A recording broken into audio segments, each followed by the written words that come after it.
Hi again, folks. In this video, I wanted to respond to one that Outsiders posted, and it's all about questions for me as a GM.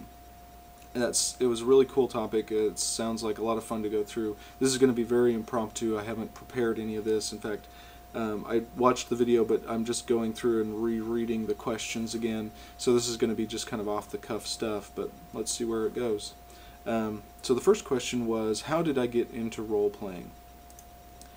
And I got into role-playing, it was right around, let's see, it would have been my freshman year of high school, and at the time I was into a pretty new game. I was introduced to a pretty new game called Magic the Gathering by Richard Garfield and some company called Wizards of the Coast. And a couple of friends and we were walking through the mall, I think, and we happened to see a store that we thought was a board game store or something like that. And we went in, and they had all these books and comics and cards and everything, and we saw this Magic the Gathering, these cards in the display, and we said, hey, that looks interesting, so we tried it out. Well, about a year, well, I wouldn't say a year later, I'd say a few months later, I learned that somebody new who had just moved into the apartments where we lived also played Magic. So I met up with him, we became friends, and we played Magic for a month or two, and he just kind of off the cuff had asked me if I'd ever heard of a game called Dungeons and Dragons, and so that was what kind of introduced me to it. He ran a few rules-less adventures for me, and I think I played a human fighter wizard or something to that effect, fighter mage, and died probably several times over the span of 4 or 5 sessions.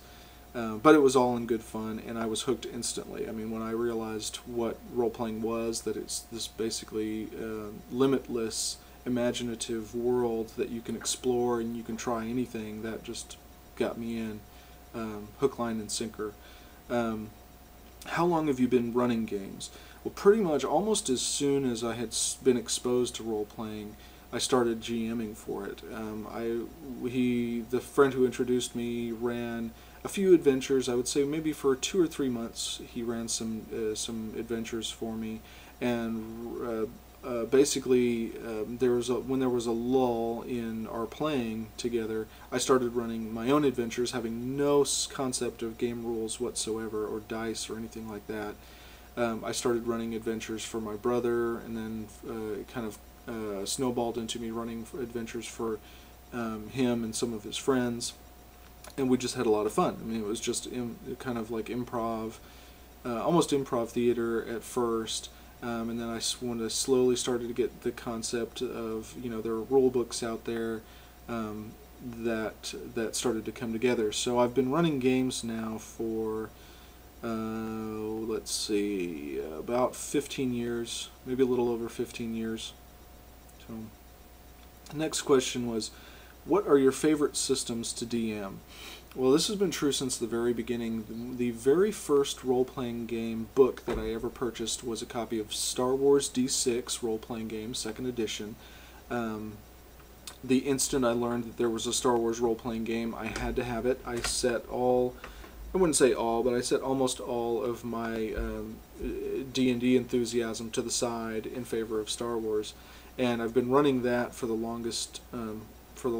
That's the longest game I've ever run. It's probably my favorite game to run because not only am I familiar with the rules, they're also so simple that now that I've had the exposure to them that I can pretty much run an entire game without ever referencing the book.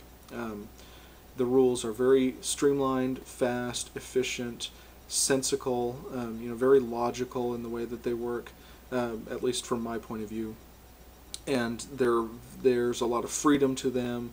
It's not a level-based system. The D6 system is a skill-based system where you accumulate character points, and those character points you spend how you want to spend them, so to increase the skills that you want to increase for your character.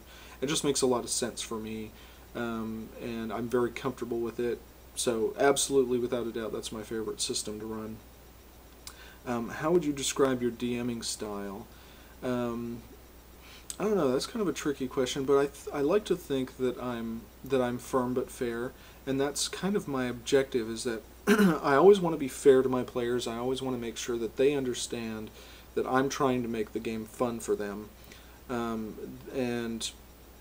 but at the same time that they know that while I tend to bend towards my players for the purposes of enjoyment, I also recognize that enjoyment means that there's some element of challenge, that there's some element of uncertainty, because if you know the outcome of the game, it's not going to be fun. So that's where the fair part comes in, is that I want to be to a degree impartial, or at least impartial enough that they know that if they take a risk, that they're actually taking a risk, and that it's not just there's a purpose to everything that they attempt, and that depending on how clever or smart, or whether they take the right approach or not, or whether they take a careful approach or not, that will have an impact on how the game plays out. But I also think that trust is a very important aspect, and that players and GMs need to have trust in order for a game to work. And so I try to really trust my players. I also try to encourage my players to trust my judgment. What's your best quality as a DM? That's probably feeding into my best quality, in that I ultimately give my players a lot of leeway to pursue whatever it is that they want to pursue, because I trust that they are going to pursue those things in the way that they think is going to bring the most enjoyment to the game. I think one of my other better qualities is the role playing out the NPCs. I really like getting into NPCs and hamming it up. I haven't been doing that. I've been getting a little lazy, I'll admit, and I haven't been doing that as much as I should be lately. But I need to. I'm trying to kick that enthusiasm back up, because I love just getting into it, changing my voice up, and making all kinds of weird gestures and facial expressions, and getting into character. That's a lot of fun for me. What makes a great GM? Well, I kind of covered that before. I think trust. I think trust is a very important one. I think honest desire to GM. I think a lot of bad GMs are those people who don't really want to GM, but they're kind of forced to do it, and so they kind of do a half-assed job. They just kind of slap something together and they throw it at their players, and then they don't really try to connect with the players or try to customize the game for the players. They just are going through the motions in a way.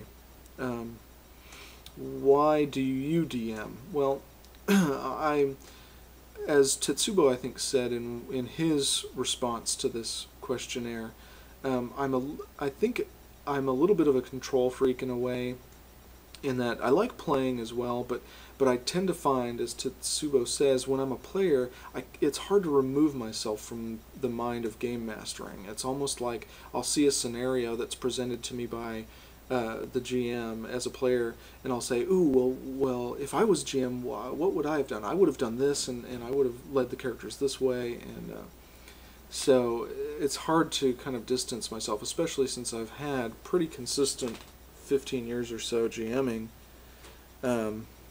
It's hard to remove myself from that mindset. So why do I do it? Because there's honestly a rather significant sense of satisfaction you get when you put a story or adventure or whatever in front of your players, and to see their reactions to it, and to get the especially the not knowing where it's going to go, that you put a plot nugget in front of your players, and then they take it and they go in a completely opposite direction than you anticipated, and now you have to kind of snowball a different story, or a story in a different way than you anticipated doing, and that's a lot of fun when that happens. What would your players say about you? I'd like to think that my players think that that I run a good game, that I am enthusiastic, that I trust them, that I don't railroad them, that I provide them with plenty of opportunities to pursue interesting role-playing, but also action and adventure. I'm an accommodating GM, or at least I try to be, so I hope that's what my players would say about me.